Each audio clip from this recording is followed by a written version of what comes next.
one of our children, right? Her mother, some of the older sisters may know her mom, she was a secretary for the late Honorable Elijah Muhammad. Sister Manchula, I don't see her name wrong. Right, you say after me, please. But anyway, Ndidi has an extensive background in activism. She was one of the sisters sent by the Imam to Syria. One of our first was sent to Syria. And she came back and she's been giving back to us what she has learned. So it's one of our children. Feel comfortable. It's going to be an excellent presentation. I present to you Sister Ndidi and Manchula. Thank you. أعوذ بالله من الشيطان الرجيم بسم الله الرحمن الرحيم أشهد أن لا إله إلا الله وحده لا شريك له وأشهد أن محمدا عبده ورسوله اللهم صل وسلم وبارك على سيدنا محمد وعلى آله وصحبه أجمعين اللهم بارك على محمد وعلى آل محمد كما باركت على إبراهيم وعلى آل إبراهيم Assalamu alaikum wa rahmatullahi wa barakatuh. So, it is truly a joy to be back in Masjid Muslim Khalifa. It has been a long time when I thought about it, because I've been in New York a couple of times, but it's usually, in and out. And when I thought about it, I haven't been back to Brooklyn since one of the jewels of Masjid Muslim Khalifa, Sister Naima Al-Aqta, now Muhammad, got married to one of the gems from Masjid Muhammad in Washington, D.C., Omar Muhammad. And alhamdulillah, it's been a long time because they're married and they have 2 beautiful children, mashallah. So it is really a joy and an honor and privilege to be back here. And I'm just going to kind of get right started. So I'm going to start with a story. Okay.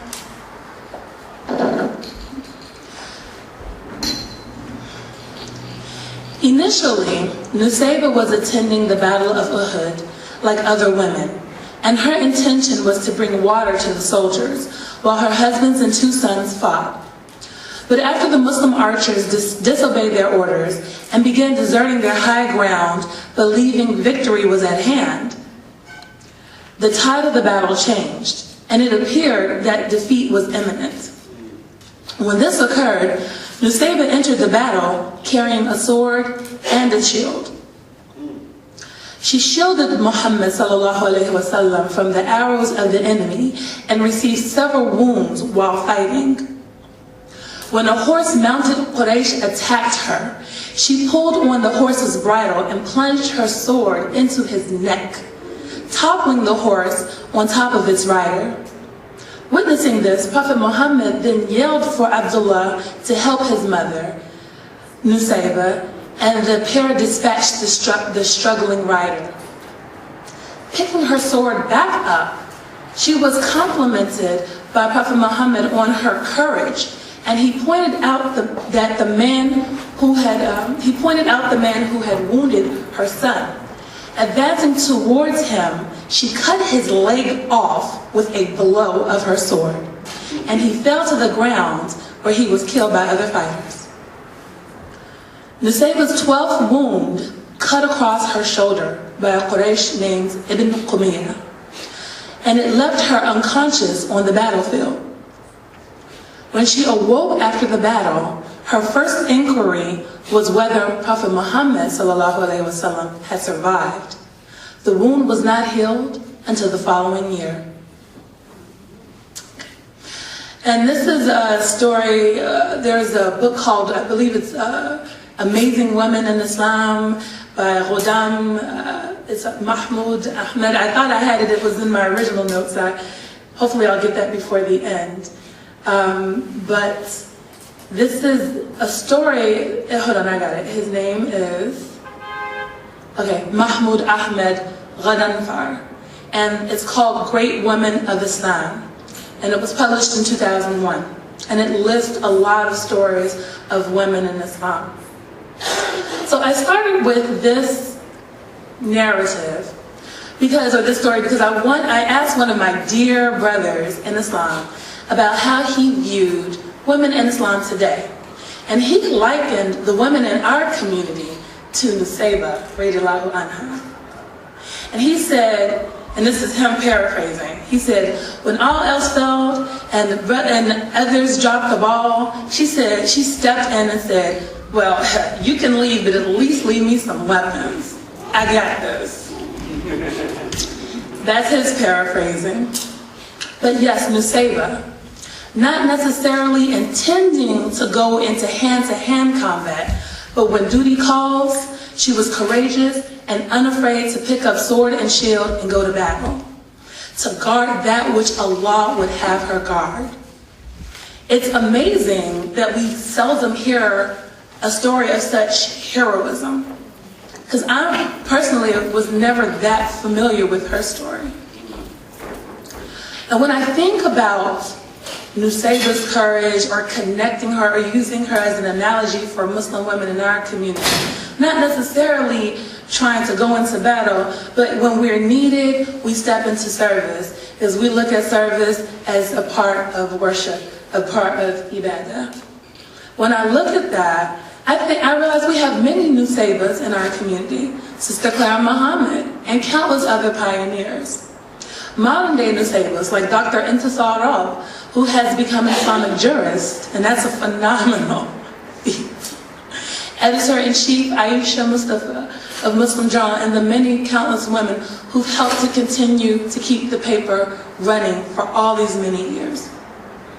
I think of my first Nusayba, my mother, Sister Amatullah Sharif, who worked directly with the Honorable Elijah Muhammad and worked with Imam Warthi Muhammad, transcribing his works, operating his publications, but also facilitating a meeting with him and Nelson Mandela after his release from prison. Also arranging for Imam Muhammad to give the invocation of the floor of the Senate and become the first Muslim to do so. Also initiating the name change of 4th Street that the Masjid Muhammad resides on to Islamic Way. And countless other contributions that sometimes kind of get put to the background. The list goes on. These Nusaybas are gentle but fearless, and you seldom see them in the forefront. You often see them behind the scenes, and sometimes you'll see a group of brothers taking pictures, and they're more standing in the forefront. These sisters know how to support and get the job done. So we have many Nusaybas in today's context. So I even think about myself and my striving to become, or my identity, or how I identify with Nusayba, only in the sense that I've never asked for leadership.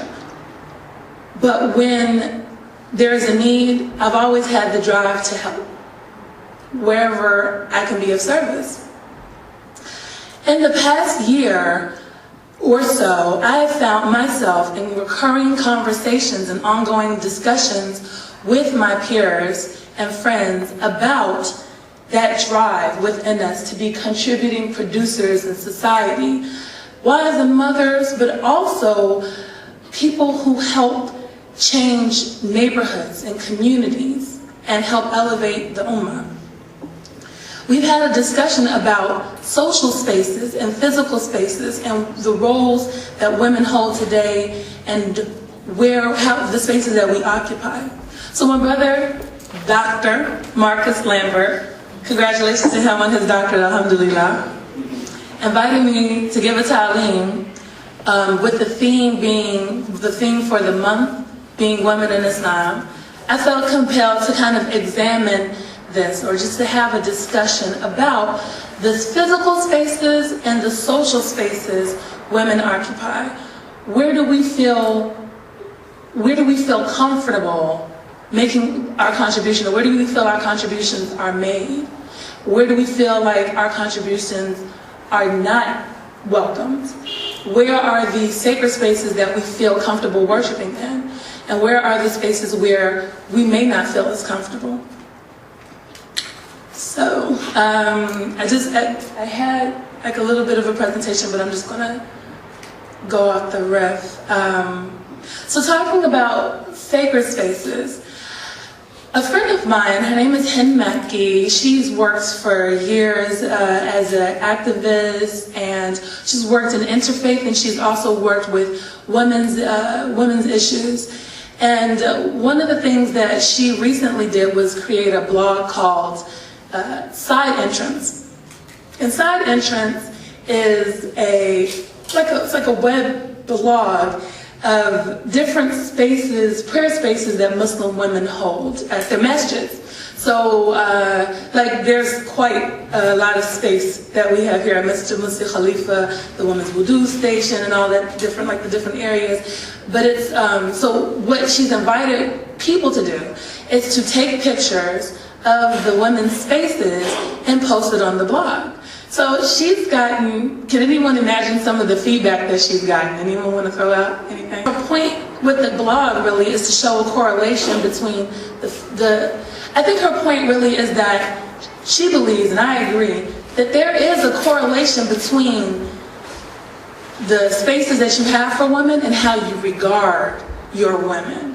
And Prophet Muhammad ﷺ said, the best of you are those who are kindest to your family and your wives, and I am the best to my family and to my wives. So that's kind of showing us that men, or even mankind as a community, are judged by how we treat our women and the spaces that Muslim women hold. Now, when it comes to, I say all this because, so I posted a picture of the masjid that I attend, Masjid Al-Taqwa in Chicago. And it got a lot of feedback because, in typical Ndidi fashion, I kind of threw my little 10 cents in with the post. And basically, it was, it was just how any masjid in our community would be set up, where the sisters are in the back, the brothers are in the front. And there's no partition and no barrier. This is a hot topic subject. This has become, more like, in the recent years, an increasingly hot topic subject, and about barriers and partitions and just this whole discourse. And so I posted the picture of Masjid Al-Taqwa, and my comment was, no barrier, and what do you know? The men didn't self-destruct, and the women didn't evaporate. Everyone keeps their eyes forward and in the affair of their own prayer. And it got so much feedback. Literally, people tagged me and tagged Masjid Al-Taqwa on the picture from their Facebook page, and people were like, where is this masjid? I want to go there for Eid. This is amazing. Somebody was like, this is how it used to be back in the day before different people came into our masjid and changed things around. I mean, the feedback was like amazing. So before I go into the feedback that I got from my post, I'm going to read one post that somebody else read, just really briefly, or two posts. One post, since I can't show you the pictures, one post on the side entrance, they were saying, I went to my second Tarawih ever at a masjid near my aunt's house yesterday. They had a sign up from the men stating that if the woman could not keep quiet during Tarawih, they'd close up the space to bad women from coming. Horrible all over. I didn't have time to inconspicuously take a picture of the sign. They already sensed I was not one of them. Of course, this was in Jordan, FYI. But I feel like this happens regularly. And then one other post that I thought was really interesting. And there was some beautiful masajid. There was some spots. There was one where a sister says, it's a pretty area. It's like, this is my local masjid. And Olivier de la Paix, I don't speak French. Zaytuna is somewhere in France, in Paris. I took Spanish and I didn't do great. And this is my local mosque, and the women area, which is a cozy place, clean with a good sound system and efficient and cool system as well. We were in the last prayer with her tonight for Tarawih. So she's, so it's people just being honest and truthful about their spaces. It's not, to point fingers, but maybe encourage people to do better. And then this last one I thought was interesting. On Devon Avenue, the other day with my cousin and my mom, we go to the masjid and as soon as we go downstairs, this 8-year-old boy stops us with his friends. and goes, "No room for ladies, no room for ladies." My cousin, me, and my mom were literally speechless. And then an elderly uncle comes and very kindly allows us through and reprimands the kid and goes, "No, they are welcome, they are welcome." The icing on the cake is that he came back after we were done and checked that we prayed okay, etc. Whoever thought that an uncle would save the day? And so Devon is heavily South Asian. So they're talking about like a South Asian uncle kind of figure. And they're like, who would ever think that an uncle would come in and save the day? And that it was an 8-year-old boy who's saying no room for ladies. The point of this post really is, and they brainwash these kids at such a young age. Unbelievable. I just kept shaking my head over and over all night thinking about that little boy. So, again, I mean, and there's some, like I told you about the lady in Paris who had a great experience and all that kind of stuff. So it's not just to say that there's one space. Then I post my post, you know, and I'm like, hey, the brothers are where they need to be, the sisters are where they need to be. Everyone's focused on Salat. Nobody's looking at each other because we're focusing on worshiping Allah subhanahu wa ta'ala. And the feedback is just like, yes, I want to go here. I want to go to your Eid. Where do you guys, you know, where are you guys? How can I get more information? So the two things that I took away from this, and then I definitely love to get some feedback, is one, many women in the Muslim American community at large, feel alienated. I had a friend called, we would always go to Jummah, me and some of the other sisters from our job, we always go to Jummah. And one sister who comes from an Egyptian background, she says, she's like, I'm not a Jummah girl. I'm just not a Jummah girl. No, I don't like the barriers. I'm like, okay, well this is she's like, even if we take her to a masjid that doesn't have barriers, she's just like, at this point, she's like, look, I've had it, I don't feel comfortable. So that's the first takeaway, is that many at the general community at large feel alienated. On the flip side, many women in our community, I'd gather to say, feel free in our sacred spaces to worship as we please. I can't speak for all sisters, but I did have a series of conversations with people like Sister Aisha Mustafa of Muslim Journal, Hind Mekki. I've had conversations with people even outside of our community just to make sure I got a balanced discussion. So many women in our community seem to feel comfortable in our sacred spaces. And so our community serves to stand as stewards in this respect. We in these shared in the shared space, shared religious spaces and worship spaces. But I would say, and even when I talked to Hind, she was like, you know, Ndidi, why don't if your community, you know, they've been so advanced with this and they've been more progressive in this respect, why don't you guys like share best practices, you know, because you all can really serve as an example to the communities where people are looking for that. And so I would agree, and I would gather to say that in Imam Muhammad's last speech, shared freedom speech, that this is what he was talking about. That he was talking about us having that we've gotten the tools to understand the Quran and to develop a relationship with the Prophet, peace be upon him. So now we have to have the confidence to go out in the world and say, we are part of a universal brotherhood and we are stewards on this earth and we are ambassadors, and share. But that's not going to happen if we're isolated. It's not going to happen if we're only talking to ourselves.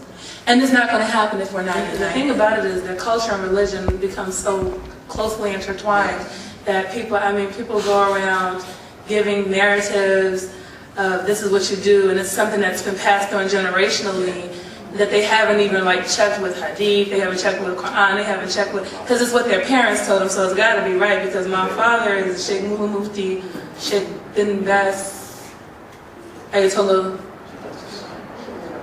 Abdullah. So, right? So, you know, and actually, truth be told, our community is going to have to watch out about doing that same thing, because we have generational Muslims in here now, right? We have the same thing Now we've got generations and generations of Muslims in America here. So we have that same risk of, that Islam that you inherit, right? That you just kind of pass on based upon your understanding, right? So, legacy, like how do we pass the knowledge on that we were given, and then how do we bring them back? So that's kind of like two different things that are connected, I say. I think the sister kind of said it in the taleem earlier. She was saying that we have to really know who we are and really do the research. We have to research what we've been taught. We have to research this religion. We have to research the tools that we were given for understanding the Quran and understanding and building a relationship with Prophet Muhammad Sallallahu. And we have to formulate that understanding in a way that young people will understand it. I mean, it's really, it's really that basic in a sense. Like, like you have a child, you just had a big child. When you have food, you get to that age where it's past the they drink his milk, and it's like you give them, sometimes you chew the food up. So, because they can't eat it whole, so you chew it up so that they can consume it. So, I guess what I'm saying is, and I think that's what Imam tried to do with the Da'wah class, right? He was trying to prepare, he was trying to prepare the future leaders. I just came back from Garrison, New York, where they have Faith America Challenge 2030, and it's about the millennials, our generation, the people in their 20s and 30s, because they look at the likelihood of like the people who will be the future leaders of tomorrow, probably in their 20s and 30s today. So they get people who have leadership in various faith communities across America, and in their 20s and 30s, and they bring them together to determine what we need to do today to have a religiously plural society in 2030 or moving forward in the future. So it's the same thing. We need to project. We need to utilize best practices, and see what is working amongst the best who do what they do, right? Projection. Project. This is 2013. The next generation will be 2030, 2030. The next generation will come after us. What is the community going to look like at this rate that we're going now if we don't, if we continue as we are, or if we make certain adjustments? When we kind of project and figure that out, then we know what we need to do or what direction we need to steer things. So, I think those will be, I know they're kind of like, they're still kind of vacuous, but I think that, one, preparing our youth, knowing that you and I, a few decades, will be in our 50s. So we'll be, and if Allah gives us the ability, grants us the mercy to live that long. And eventually, inshallah, we'll be there by it. So understanding this circle of life and preparing the next generation afterwards, you don't wait to pass the baton, you bring them up as you are working. You keep your children with you, you bring the young people as you're learning. You know what I'm saying? Don't wait till you're some people say, we say, hey, we want mentors, and they say, oh, I'm not there yet. You don't have to be a Superman. You get the good that you've learned, and you recommend against the bad that you've learned how to avoid, and that's enough.